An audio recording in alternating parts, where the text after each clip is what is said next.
जब ईरान से लेकर हिंदुस्तान तक में हुकूमतें औरतों को अपने कायदों में कैद करने की कोशिश करती रहीं, तब सिनेमा ने उन्हें मुखालिफत करने का मौका दिया। 2022 की ऐसी 5 फिल्में हम आपके लिए लेकर आए हैं जिन्होंने समाज से सवाल करने की हिम्मत की है। सुरेश त्रिवेणी की हिंदी फिल्म जलसा इस साल की हमारी लिस्ट में पहली पसंद है। ये फिल्म औरतों के आपसी रिश्तों की कहानी है। एक मीडिया पत्रकार है माया, दूसरी है उसकी घरेलू कामगार रुखसाना। एक की कार दूसरे की बेटी को लहूलुहान कर देती है। फिर शुरू होती है कश्मकश। इस कश्मकश में वर्ग, मजहब और सत्ता का बंटवारा साफ दिखने लगता है। बेशक दोनों औरतें हैं, लेकिन वर्ग और धर्म उन्हें अलग करता है। बेशक फिल्म माया और रुखसाना की अलग दुनिया अलग हालात पर नहीं है, यह उनके इंटरसेक्शन पर है, जिसे 80 के दशक में civil right activist Kimberly Crenshaw ने इंटरसेक्शनल फेमिनिज्म कहा था। यानी जब दमन और भेदभाव औरत की जाति, धर्म, आर्थिक हालात के साथ गाढ़े होते और बदलते जाएं। हमारी लिस्ट में दूसरी मूवी है गौतम रामचंद्रन की तमिल फिल्म गार्गी। ये एक बाल यौन अपराध के इर्द गिर्द घूमती है। फिल्म 2 पिता और 2 बेटियों की कहानी है। गार्गी यौन शोषण के अभियुक्त अपने पिता को बचाने में लगी है। दूसरी तरफ सर्वाइवर बच्ची और उसके पिता हैं। दोनों के हालात बहुत जटिल हैं। दोनों को इंसाफ चाहिए। गार्गी को एहसास होता है कि उसका पिता शायद अपराधी ही है। ऐसे में वो इंसाफ के साथ खड़ी होती है। बेशक गार्गी एक ऐसी लड़की की कहानी है जिसके कंधों पर दुनिया का बोझ रखा हुआ है, लेकिन अपना बोझ उतारना वह सीख चुकी है।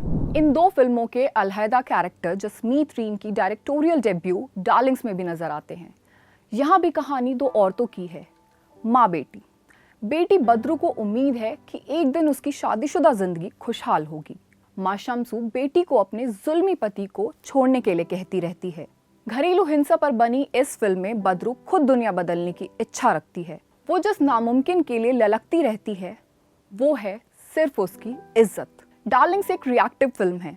फिल्म प्यार और अब्यूज के तनाव भरे रिश्ते पर टिप्पणी करती है और इस बात पर भी कि कैसे हम इस रिश्ते को ग्लोरीफाई करते हैं। घरेलू हिंसा पर बात करते हुए 2014 में दिल्ली हाई कोर्ट की कही एक बात याद आ गई। हाई कोर्ट ने कहा था कि हत्या की हर 10वें केस में पति दोषी है और पत्नी पीड़ित। 5वां नेशनल फैमिली हेल्थ सर्वे कह चुका है कि 18 से 49 साल की उम्र के बीच की 32% विवाहित महिलाओं ने शारीरिक, यौन या भावनात्मक हिंसा का अनुभव किया है। पिछली तीनों फिल्मों में औरतों की खुद मुख्तारी की तड़प बहुत करीबी जान पड़ती है। चौथी फिल्म अन्विता दत्त की कला है, जिसमें कला के गाने और जीने के हक को कुचले जाने के खिलाफ गुस्से का इजहार है। कला की माओ से संगीत का वरदान नहीं देना चाहती, क्योंकि उसके लिए लड़के विरासत संभालते हैं, लड़कियां नहीं। कला का विरोध वहीं से शुरू होता है। इसके बाद खुद को संगीत की दुनिया में जमाने के लिए वो जो भी करेगी वही उसकी बगावत कहलाएगी। जब पेशा चुनने का प्राकृतिक हक अपने आप नहीं मिलेगा तो उसे छीनने का तरीका भी कला या उसकी जैसी लड़कियां खुद तय करेंगी, और फिर ये सामाजिक बोध उसे बार बार अपराध से ग्रस्त करता रहेगा। कला इस लिहाज से भी खूबसूरत है कि जब नुमाइंदगी मिलेगी तो सिस्टरहुड भी पैदा होगा। अन्विता दत्त जैसी डायरेक्टर जब भी फिल्में बनाती हैं तो महिला कैरेक्टर्स को एक अलग ही नजरिए से रचती हैं। तब विरोध को नजरअंदाज करना हुकूमत के लिए मुमकिन नहीं होता। लिस्ट में 5वीं फिल्म वंडर वुमेन मानो इसमें इन सभी औरतों की उसी आजादी का दर्पण है। इस मलयालम फिल्म की कहानी 6 प्रेग्नेंट औरतों की है। इनमें से एक घरेलू कामगार है, एक सिंगल तलाकशुदा है, एक म्यूजिशियन और कुछ होम मेकर्स। उन्हें दुनिया को न तो बदलना है और न ही कोई फेमिनिस्ट आंदोलन छेड़ना है। वे अपने शारीरिक बदलाव को समझ रही हैं और एक दूसरे को भी समझने की कोशिश कर रही हैं। ये सामान्य औरतों की कहानी है जो एक साथ चलती हैं, एक दूसरे के लिए खड़ी होती हैं तो असामान्य यानी वंडर वुमेन बन जाती हैं। प्रेगनेंसी सिर्फ एक लेंस है जिसके जरिए सहानुभूति और सिस्टरहुड की कहानी कही गई है।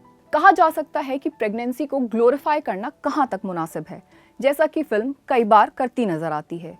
लेकिन इससे बड़ा सवाल ये भी है कि प्रसव और प्रजनन की आज़ादी को ह्यूमन राइट्स क्यों नहीं समझा जाता। इस साल आई ये 5 फिल्में औरतों की तकलीफ, उनकी ख्वाहिशों, समाज का दिया अपराध बोध और आपसी सिस्टरहुड को खूबसूरती से बयां करती हैं। इस वक्त सिर्फ उम्मीद ही कर सकते हैं कि आने वाले सालों में समाज निर्देशकों को इन विषयों पर फिल्में न बनाने के लिए मजबूर न करे और हमें ऐसी और फिल्में देखने को मिलें।